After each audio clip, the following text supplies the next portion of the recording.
On va lire dans Luc 12, versets 13 à 21. Normalement, les versets seront projetés parce que j'ai pris plusieurs longs textes que vous pourrez lire, découvrir en même temps et peut-être méditer. Ce sera peut-être plus facile pour vous de suivre et de vous accrocher à cette merveilleuse parole de Dieu. Luc 12, 13 à 21. Quelqu'un dit à Jésus, du milieu de la foule, « Maître, dis à mon frère de partager avec moi notre héritage. » Jésus lui répondit, « Ô homme, qui m'a établi pour être votre juge ou pour faire vos partages ?» Puis il leur dit, « Gardez-vous avec soin de toute avarice, car la vie d'un homme ne dépend pas de ses biens, fût-il dans l'abondance. » Et il leur dit cette parabole, « Les terres d'un homme riche avaient beaucoup rapporté. » Et il raisonnait en lui-même, disant, « Que ferai-je, car je n'ai pas de place pour rentrer ma récolte. » Là, c'est écrit « serrer ma récolte. » Voici, dit-il, c'est la version Louis II, « Voici, dit-il, ce que je ferai. J'abattrai mes greniers, j'en bâtirai de plus grands, j'y amasserai toute ma récolte et tous mes biens, et je dirai à mon âme, tu as beaucoup de biens en réserve pour plusieurs années. Repose-toi, mange, bois et réjouis-toi. » Mais Dieu lui dit, « Insensé, cette nuit même ton âme te sera redemandée. Et ce que tu as préparé, pour qui cela sera-t-il ? Il en est ainsi de celui qui amasse des trésors pour lui-même et qui n'est pas riche pour Dieu. »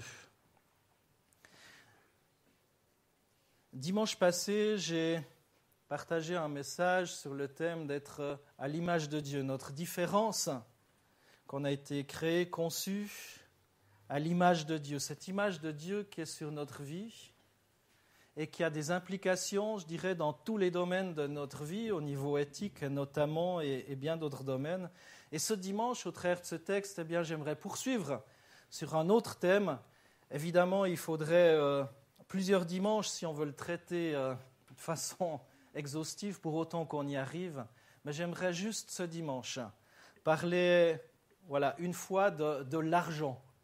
On n'en parle pas beaucoup dans l'Église et c'est souvent quelque chose qu'on m'a dit, on ne parle pas de l'argent et je crois que c'est bien qu'on n'en parle pas forcément beaucoup, mais en même temps, ce n'est pas un sujet tabou parce que la Bible en parle beaucoup.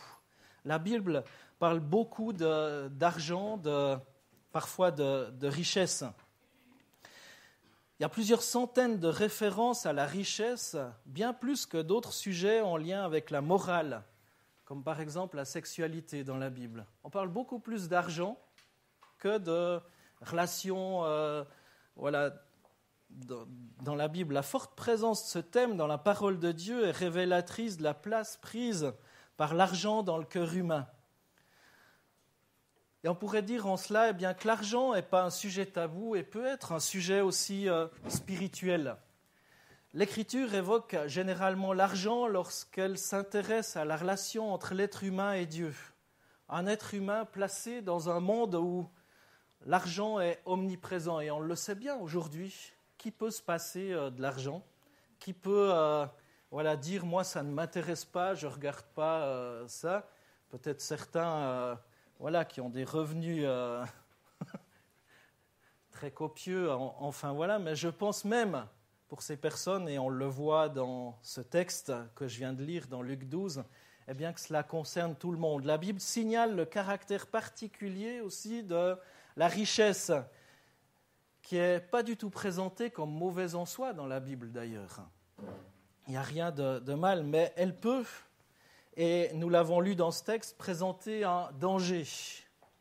Dans la Genèse déjà, elle est un signe de la bonté de Dieu. Les patriarches sont souvent décrits comme comblés de biens. Par exemple, Abraham, nous dit Genèse 13, verset 2, mais aussi d'autres textes, Abraham était très riche en troupeaux, en argent et en or. Et pourtant, Abraham, vous le savez bien, est présenté comme un homme particulièrement sur le cœur de Dieu.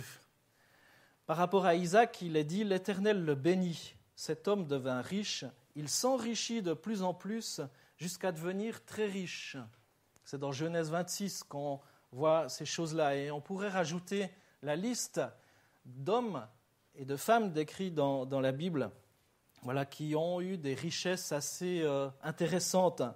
Cette richesse témoigne également de la fidélité de Dieu, de ces hommes de foi. On pourrait encore citer les cas de Job, après son rétablissement, ou encore de Salomon et bien d'autres personnes. Il serait toutefois dangereux de déduire des expériences d'Abraham, Isaac ou encore Job ou de Salomon, par exemple, que la richesse résulterait forcément de la bénédiction du Seigneur. Et là encore, il faut faire très attention. Il y a certaines théologies, notamment de la prospérité, qui vont dans ce sens-là. Mais que dire par rapport aux personnes qui vivent dans un pays défavorisé? Que dire de cela? Et je crois que c'est prendre des raccourcis dangereux que d'aller dans ce sens et de dire si tu es riche, c'est que Dieu t'a béni. Et si tu n'es pas riche, c'est que tu as du péché dans ta vie ou que tu as un problème ou que Dieu t'aime moins. Et on l'a vu dimanche passé encore, et bien que peu importe la condition sociale, on est créé, conçu à l'image de Dieu. Qu'on soit même handicapé, même qu'on ait perdu la tête, subsiste en nous cette image de Dieu qui fait en nous cette différence. Et si vous désirez réécouter ce message, il est sur le site internet, sur YouTube, si cela vous intéresse. L'argent est aussi parfois possédé en abondance par des personnes au cœur mauvais. Alors ce n'est pas forcément un signe de la bénédiction de Dieu, et dans tel cas, il est plutôt le reflet d'une injustice profonde. Au psaume 37, verset 16, il est écrit, et ce récit exprime ce scandale, « Mieux vaut le peu du juste que l'abondance de nombreux méchants. »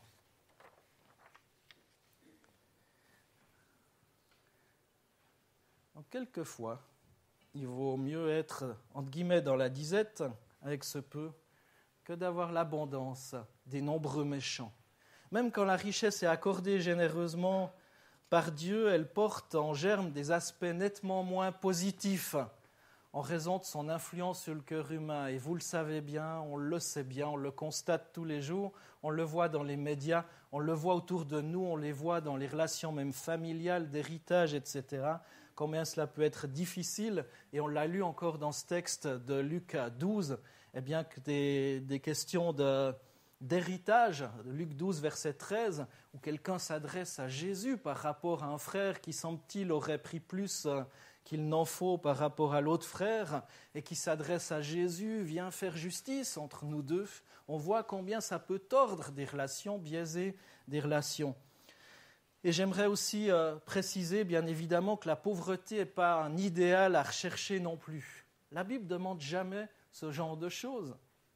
Paul a su être dans l'abondance et dans la disette, tout en louant et adorant le Seigneur, rendant grâce au Seigneur. Et la pauvreté sociale, à ne pas confondre avec la pauvreté spirituelle, n'est jamais idéalisée dans la Bible.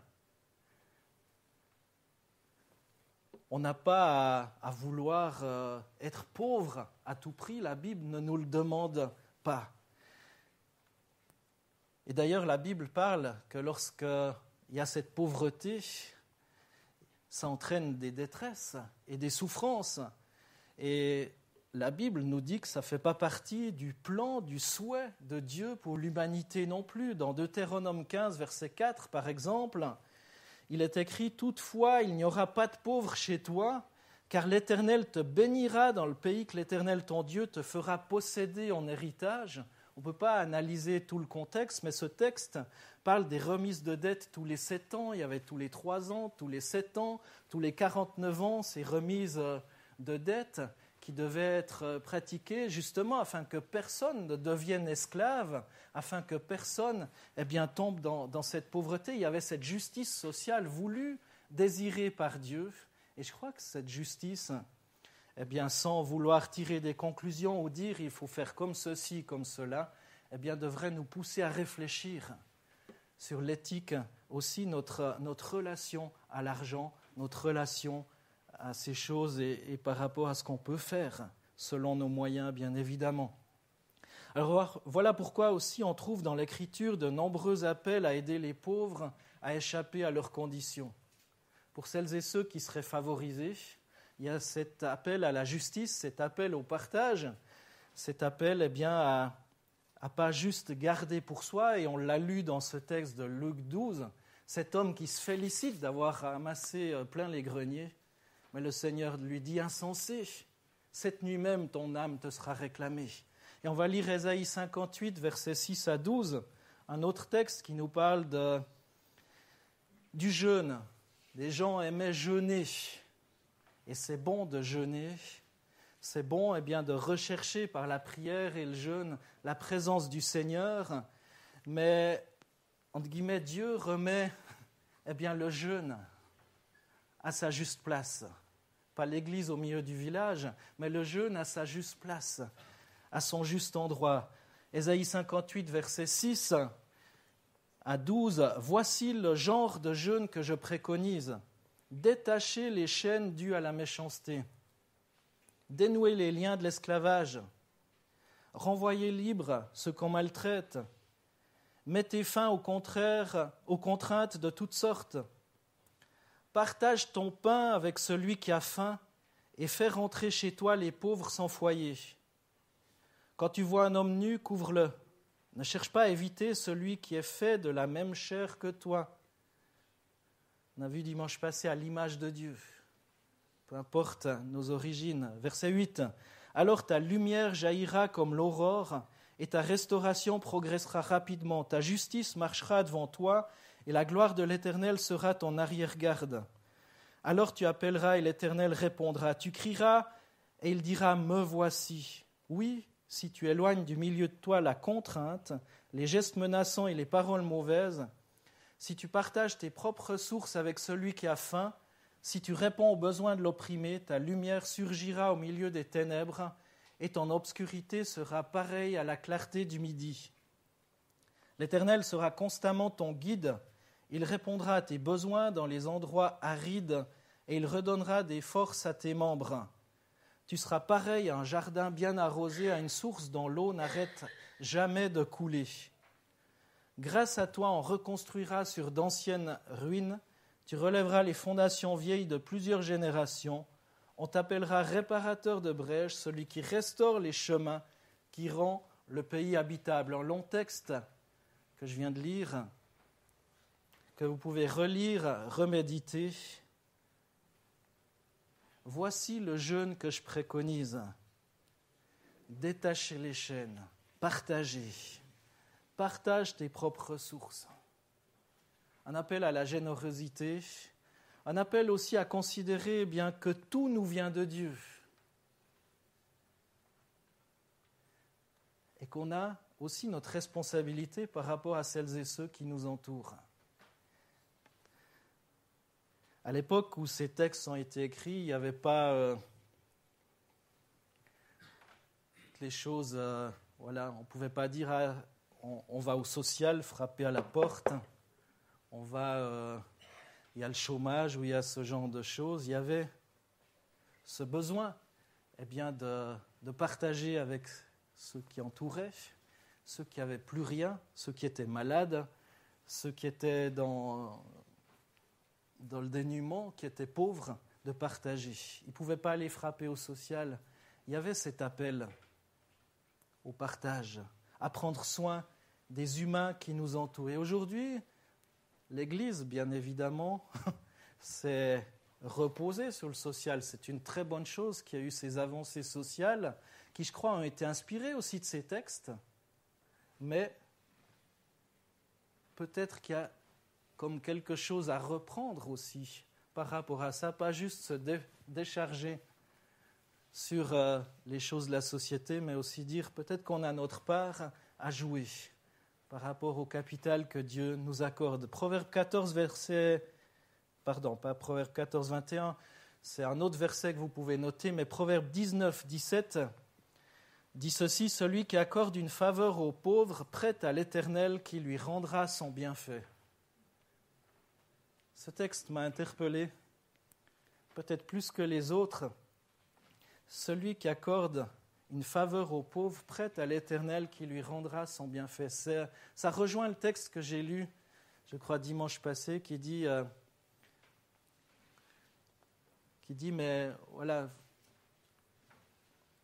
tu nous as visités quand on était en prison, tu nous as nourris quand on avait faim, enfin, etc., etc. Et les gens disent, mais Seigneur, quand c'est qu'on t'a fait ces choses-là? Quand c'est qu'on t'a visité? Quand c'est qu'on t'a nourri? Quand c'est qu'on a pris soin de toi? Quand c'est qu'on t'a vêtu? Et Jésus va dire, à chaque fois que tu l'as fait pour un de les plus petits, c'est comme à moi que tu l'as fait. Je n'ai plus la référence en tête.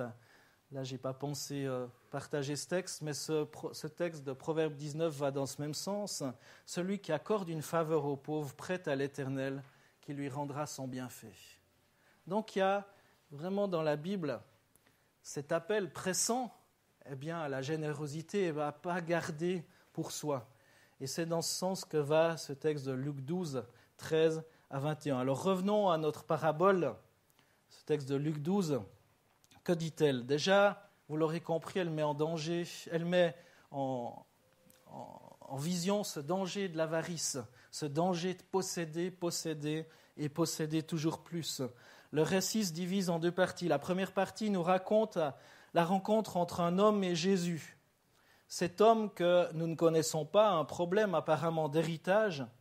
Il souhaite que Jésus prenne le rôle de juge entre lui et son frère. En l'appelant maître, il reconnaît en Jésus une autorité morale et spirituelle au même titre peut-être qu'un rabbin. Et il était courant à cette époque de demander à un rabbin de prendre le rôle de juge, parce qu'un rabbin était normalement un expert de la loi, il était respecté. Mais Jésus va dire « Qui m'a établi juge entre vous ?» Il ne voulait pas se charger de cette demande, de répondre à cette demande. Deuxième partie découle de la première. Jésus donne cette parabole pour mettre en lumière ce qui se passe dans cette demande de cet homme par rapport à son frère. Jésus va répondre à cet homme et va lui révéler le problème. La réaction de cet homme face à l'injustice qu'il est en train de vivre va révéler son propre cœur. Le problème, ce n'est pas premièrement l'injustice. Jésus met le doigt sur bien autre chose. Le problème est au niveau du cœur de cet homme, au niveau de ses motivations. Jésus dit « Gardez-vous de tout amour des richesses ». Au verset 15 « Gardez-vous avec soin de toute avarice ». Car la vie d'un homme ne dépend pas de ses biens futiles dans l'abondance. Et on a dans ces mots la source du problème véritable qu'il y a dans la relation qui est certainement gâchée entre ces deux frères. Jésus va raconter ensuite une histoire pour montrer la conséquence de l'amour de l'argent. On voit un homme riche qui est égocentrique et qui trouve sa satisfaction dans la jouissance matérielle. Et il parle beaucoup en « je ». Je n'ai pas de place. Je vais faire. Je. Le seul vis-à-vis auquel il fait attention est son ego. Je me dirai à moi-même, dit-il. Je me félicite. L'autre jour, pour rigoler, je ne sais plus pourquoi, j'ai fait comme ça. J'ai dit, je me félicite. Vraiment, bravo. C'est un petit peu ça. Je me félicite moi-même. Son ego. Et il est dans une situation de réussite. Ses terres rapportent beaucoup de récoltes. Il raisonne alors en lui-même et fait des projets pour l'avenir, pour satisfaire sa soif de posséder. Cet homme croit qu'il allait jouir de ses richesses. Dieu lui dit qu'il va tout perdre. Sympa. Cet homme croit qu'il va vivre longtemps. Dieu lui dit que sa vie va s'arrêter brusquement cette nuit même. Et il va même lui dire, est-ce que tu as préparé pour qui cela sera-t-il ? L'amour de l'argent aveugle les yeux de cet homme. Et le récit se finit par une note morale ou un verdict final. Au verset 21, « Ainsi en est-il de celui qui amasse des richesses pour lui-même, mais qui n'est pas riche aux yeux de Dieu. » Il y a cet appel, mes frères et sœurs, à être riches aux yeux de Dieu. Et ce texte nous donne un exemple à ne pas suivre, l'avarice, la soif de posséder, posséder et posséder toujours plus. On peut définir l'avarice comme étant le désir immodéré de posséder toujours plus que ce que l'on a déjà. Et on est bombardé de publicités aujourd'hui pour nous dire qu'il nous manque toujours quelque chose. Toujours quelque chose. Tu croyais que tu avais le dernier truc. Désolé, dans 2 semaines, tu vas voir dans la pub que c'est déjà l'avant-dernier.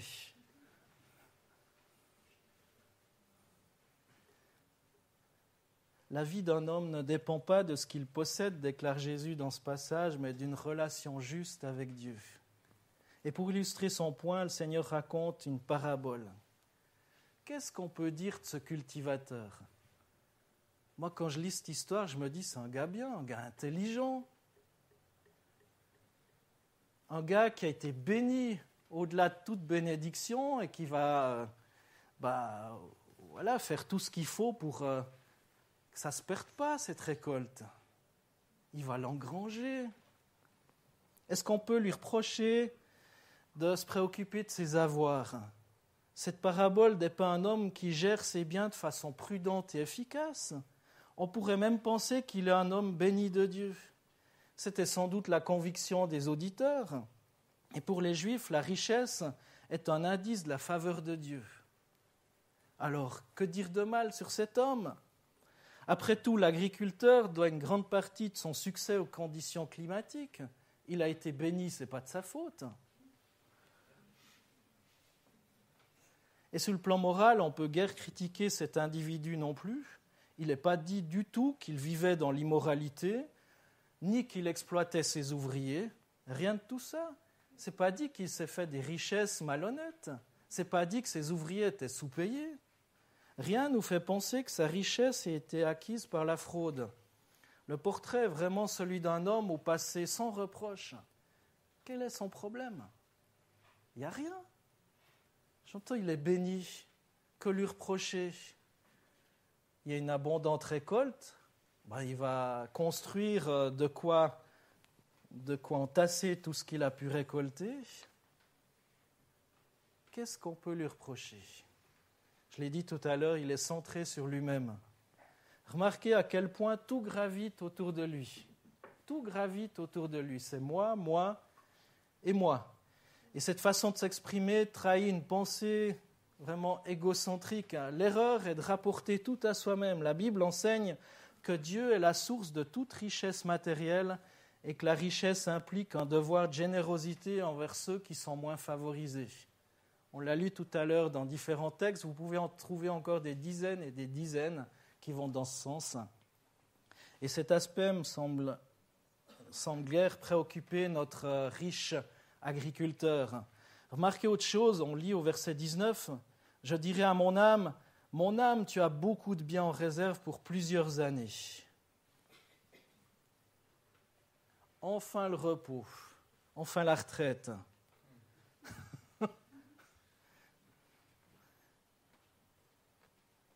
Aujourd'hui, on en parle pour savoir si on la touchera encore, certains. Enfin le repos bien mérité. Voilà qui est curieux. L'abondance de ses biens ne l'empêche pas d'avoir une pensée pour son âme. Mon âme, tu as bien travaillé. Je me félicite.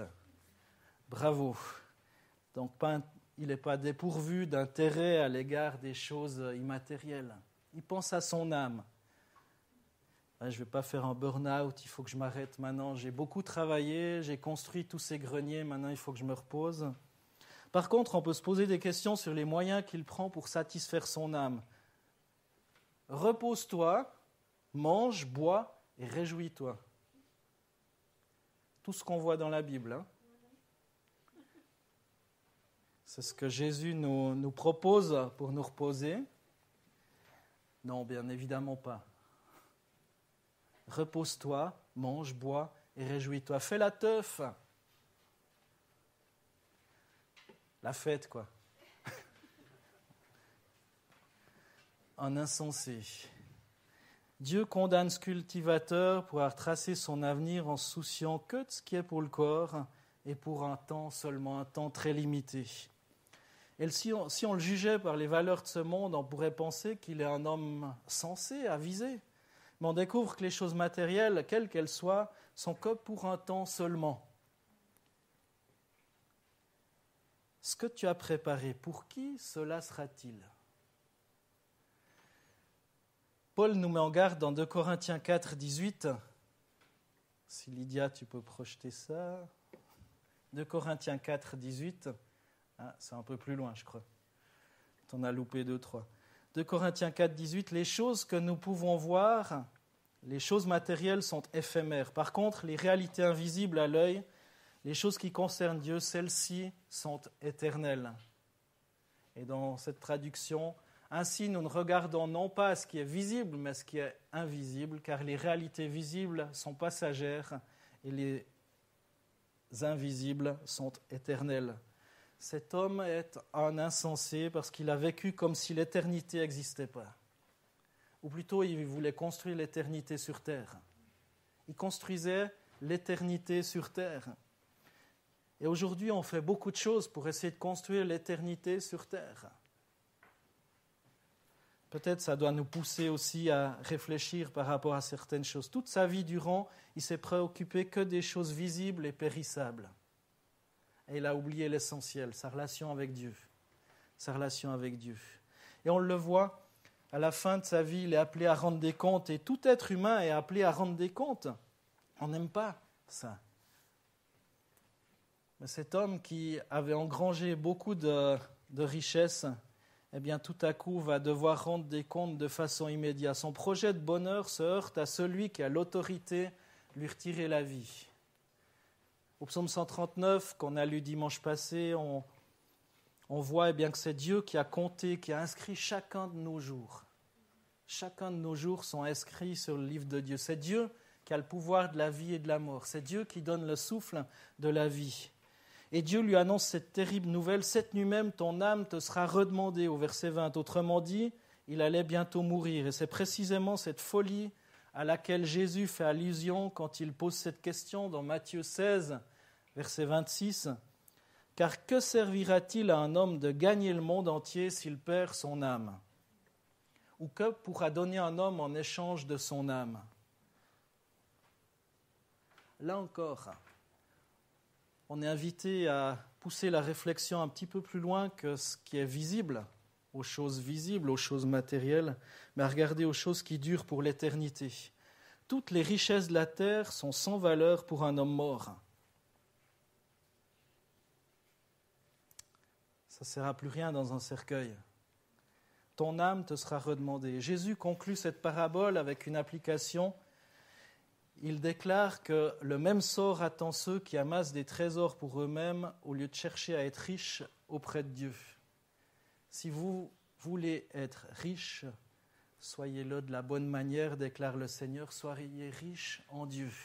On l'a lu au verset 21, il en est ainsi de celui qui amasse des trésors pour lui-même et qui n'est pas riche pour Dieu. Le même sort est pour chacun d'entre nous si on n'y prend pas garde. Ce texte n'est pas juste un texte historique, un texte parce qu'il fallait remplir un certain nombre de pages dans la Bible. Et puis que Dieu pensait que pour que ce soit un livre intéressant, il fallait qu'il y ait un certain nombre de pages. Non. Ce texte est véritablement là pour notre instruction. Il est là parce qu'il a une grande valeur. Il est là pour nous interpeller aujourd'hui encore. Alors comment devient-on riche pour Dieu ou en Dieu ? Quelques versets plus loin, Jésus nous révèle comment investir pour le ciel et pour l'éternité. Toujours dans Luc 12, et cette fois au verset 33 et 34, Jésus va dire « Vendez ce que vous possédez et faites don de l'argent. Faites-vous des bourses qui ne s'usent pas, un trésor inépuisable dans le ciel, où le voleur n'approche pas et où la mite ne détruit pas. En effet, là où est ton trésor, là aussi sera ton cœur. Là où est votre trésor, là aussi sera votre cœur. » Est-ce à dire qu'on doit tout vendre? Je ne crois pas. Jésus met le doigt là où ça fait mal. Lorsque notre plus grand bien, notre plus grande préoccupation, c'est de posséder, c'est d'assurer, entre guillemets, l'avenir terrestre, si c'est que ça qui nous préoccupe, Jésus dit, vends tout. Détache-toi, parce que là où est ton trésor, là aussi sera ton cœur. Et à chacun de nous examiner. Et je crois que ça frappe autant le riche que le pauvre. On peut être assailli par des pensées qui ne sont pas voulues par Dieu par rapport à ce domaine-là. Jésus nous laisse devant un choix, mener une vie gaspillée à thésauriser des biens terrestres ou encore mener une vie consacrée à la poursuite des richesses célestes? Qu'est-ce que je fais des dons et des talents que le Seigneur a mis à ma disposition? Qu'est-ce que je fais des richesses que le Seigneur a mis à ma disposition? Et souvenons-nous que chaque battement de cœur nous rapproche un peu plus de la mort. Chaque battement de cœur nous rapproche un peu plus de la mort. Et cette étrange situation s'explique par le grand principe biblique enseigné par Jésus dans Jean 12, 25. Celui qui aime sa vie la perdra, et celui qui hait sa vie dans ce monde la conservera pour la vie éternelle.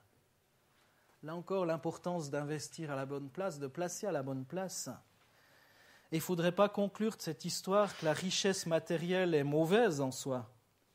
Elle le devient lorsque notre cœur s'y attache au point qu'on l'adresse en idole, qu'elle obscurcit notre vision sur le vrai sens de la vie.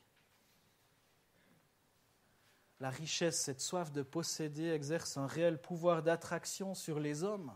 Elle exerce un pouvoir d'attraction sur ceux qui nous entourent et on le sait très bien.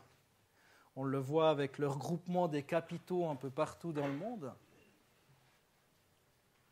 Cette soif d'être toujours plus grand, toujours plus grand, toujours plus grand, au détriment des toujours plus petits, toujours plus petits, toujours plus petits. Et pourtant, beaucoup de personnes n'ont même pas... Ce n'est pas pour un besoin vital qu'ils font ça. C'est cette soif de posséder toujours plus, toujours plus, toujours plus. Et Jésus, dans ce texte, nous prévient que la richesse peut se dresser astucieusement comme une barrière qui détourne notre attention des réalités spirituelles, qui focalise notre attention ailleurs. Et vous connaissez peut-être la loi de la gravité. On sait que plus une masse est grande, plus elle exerce un pouvoir d'attraction. Et c'est ce qui explique pourquoi les grosses planètes peuvent posséder autant de satellites autour d'elles, qui gravitent autour d'elles. De la même façon, plus nos possessions sont nombreuses, plus grande est la masse totale, plus leur force d'attraction s'accroît et plus elles nous gardent en orbite autour d'elles. Plus on est comme attiré, on est gardé en orbite. Et il est possible que cette force atteigne un niveau suffisamment critique pour étouffer notre volonté, étouffer notre soif de faire la volonté de Dieu, étouffer notre soif d'obéir à Dieu, comme un trou noir, tellement fort qu'aucun corps ne peut échapper. On est comme aspiré par cette soif du toujours plus, au détriment de ceux qui ont toujours moins. Et l'homme intelligent travaille selon le cœur de Dieu afin de recevoir le fruit de son travail et de pouvoir se reposer. À chacun d'examiner son cœur, à chacun d'examiner sa relation à l'argent, à chacun d'examiner quel pouvoir ont ces choses sur vous. Travailler selon le cœur de Dieu, c'est être proche de Jésus. Faire ce que Dieu approuve, ce qu'il aime, ce à quoi Dieu prend plaisir, en respectant les priorités, en le plaçant à la première place. Et l'homme riche, dans la parabole, n'a pas été intelligent, il n'a pas bien travaillé, et finalement, il n'a pas pu se reposer. Cette nuit même, ton âme te sera redemandée. D'un point de vue humain, l'homme riche a bien travaillé. Il a des greniers bien remplis, des coffres forts pleins d'argent, pleins de billets, plein d'actions, plein. Mais du point de vue de Dieu, il n'a pas bien travaillé. Il n'a aucune richesse spirituelle, il est très pauvre et il n'aura pas de repos. À quoi servent tes richesses? À quoi servent tes dons aussi? On peut mettre en parallèle les dons que le Seigneur t'a donnés. Et cet homme avait une idole dans le cœur, l'amour des richesses, l'amour de l'argent. Et c'est probablement le cas de l'homme qui a interpellé Jésus pour son problème d'héritage, l'amour de l'argent. Et ce n'est pas évident de reconnaître que notre cœur peut être sale ou peut contenir des idoles. Mais c'est salutaire de s'arrêter, de courber sa tête et de réfléchir. Quelles sont les idoles? Qu'est-ce qui me retient captif? Qu'est-ce qui me bloque sur cette terre? Non pas qu'on veuille quitter cette terre instantanément tout de suite, mais qu'est-ce qui me bloque? Qu'est-ce qui garde mon cœur attaché à des choses matérielles? Non pas qu'il faille s'en débarrasser forcément, mais est-ce que est-ce que je les mets en valeur? Est-ce que je les offre pour le Seigneur? Est-ce que ça sert la cause de Dieu? Et l'amour de l'argent peut être une idole. La Bible parle beaucoup de l'argent, comme j'ai dit tout à l'heure en introduction, dans 1 Timothée 6, versets 6 à 11, et je terminerai par ce texte. Certes, la foi en Dieu est une grande richesse si l'on se contente de ce que l'on a. En effet, nous n'avons rien apporté dans ce monde et nous n'en pouvons rien emporter. Par conséquent, si nous avons la nourriture et les vêtements, cela doit nous suffire. Mais ceux qui veulent s'enrichir tombent dans la tentation. Ils sont pris au piège par de nombreux désirs insensés et néfastes qui plongent les hommes dans la ruine et provoquent leur perte. Car l'amour de l'argent est la racine de toutes sortes de maux. Certains ont eu une telle envie d'en posséder qu'ils se sont égarés loin de la foi et se sont infligés bien des tourments. Mais toi, hommes et femmes de Dieu, évite tout cela. Recherche la droiture, l'attachement à Dieu, la foi, l'amour, la patience, la douceur. Voilà ce que j'avais à cœur ce matin de vous partager. Au travers de ce texte qui est interpellant, je dois le dire. Qui parle, comme on l'a dit, au premier abord d'une injustice entre deux frères.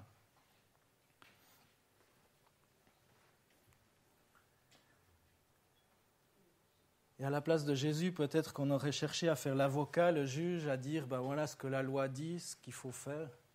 Mais Jésus va raconter une parabole. Il va mettre le doigt sur autre chose. Sur ce qui retenait captif cet homme. Cette parabole, elle est donnée pour cet homme et pour ceux qui étaient autour aussi. Beaucoup de richesses, beaucoup de choses. Qu'est-ce qu'il voulait faire de ce partage, de cet héritage? Peut-être cet homme avait déjà de grandes richesses. Et il lui dit, avec un peu plus, tu vas en faire quoi? Tes greniers seront encore plus grands, tu devras encore en construire d'autres. Et tu vas pouvoir dire, enfin maintenant je vais pouvoir faire la fête, me reposer, me réjouir.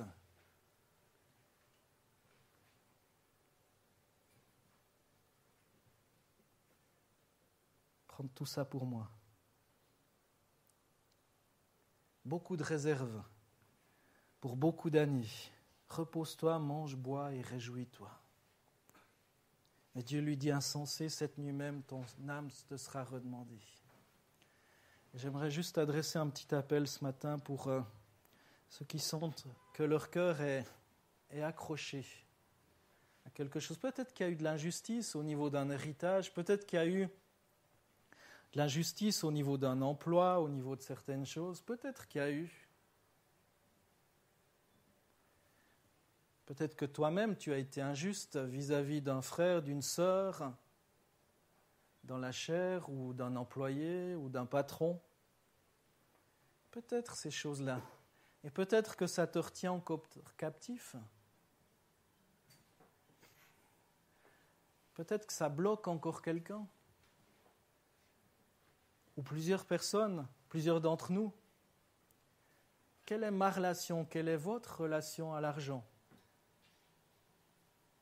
Comme on l'a dit, Dieu n'est pas contre les richesses. Il est contre si ça devient une idole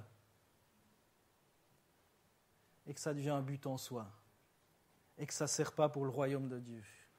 Dieu n'est pas contre l'abondance. Mais ça peut être un piège. Un piège de vouloir toujours plus pour satisfaire son propre ego, son propre besoin.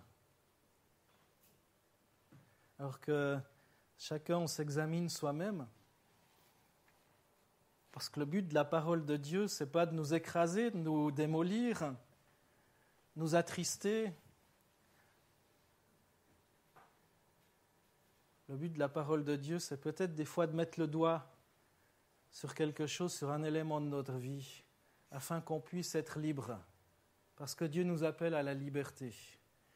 Et si on n'est pas libre dans ce domaine-là, alors que la Bible en parle tellement, eh bien peut-être qu'on doit revenir à Jésus et lui dire « Seigneur, qu'est-ce que je dois faire? Comment est-ce que je peux trouver la guérison dans ce domaine-là » Et ce petit appel que je fais, eh bien, c'est pour toutes ces choses. Si quelqu'un sent qu'il y a un blocage dans sa vie, eh bien, qu'il puisse simplement se lever à sa place. Et je terminerai ce message par la prière. Pas besoin de dire c'est pour ceci, c'est pour cela, c'est pour ça. C'est tellement vaste ce que je viens de partager qu'on ne va pas dire ah lui, ah lui, ah lui. Non, c'est entre toi et Dieu.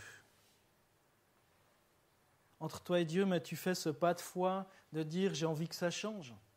J'ai envie de confier ces choses-là au Seigneur. J'ai envie de rectifier le tir, de rectifier la direction. Alors si d'autres personnes veulent se lever, faites-le et après je prie. Seigneur Jésus, c'est toi qui sondes nos cœurs. C'est toi qui juges des sentiments et des cœurs. On n'est pas le juge du frère ou de la sœur. Seigneur, ta parole que tu as mise sur mon cœur, c'est une parole de vie, une parole de liberté, une parole de libération. Eh bien, merci Seigneur Jésus, parce que tu sais parfaitement ce pourquoi les frères et sœurs se sont levés et témoignent ainsi de leur désir de trouver grâce à tes yeux, de trouver la victoire, d'être libérés, d'être déliés de ces choses-là. Seigneur, merci pour ton pardon, merci pour ta grâce. Merci parce que là où il y a besoin, eh bien, tu veux aussi souffler par un vent de réconciliation, un vent de guérison. Là où il y a eu des blessures, eh bien, Seigneur, tu veux mettre ton baume de guérison. Là où il y a eu de l'injustice, tu veux rappeler que tu es l'Éternel, notre justice. Béni soit ton nom, parce que, Seigneur, je veux invoquer ta grâce sur ces frères et sœurs, ces bien-aimés, et proclamer sur eux une bénédiction particulière, afin qu'ils ne sortent pas de cette salle en oubliant, mais Seigneur, qu'ils sortent de cette salle en se confiant en toi. Et dans les jours à venir, en recherchant ta face pour ce pourquoi ils se sont levés ce matin, en recherchant dans ta parole la vie et la victoire, par ton Esprit Jésus. Merci Jésus parce que tu es un Dieu de grâce. Et ce matin encore, eh bien, tu fais grâce, tu relèves, tu consoles, tu bénis. Amen.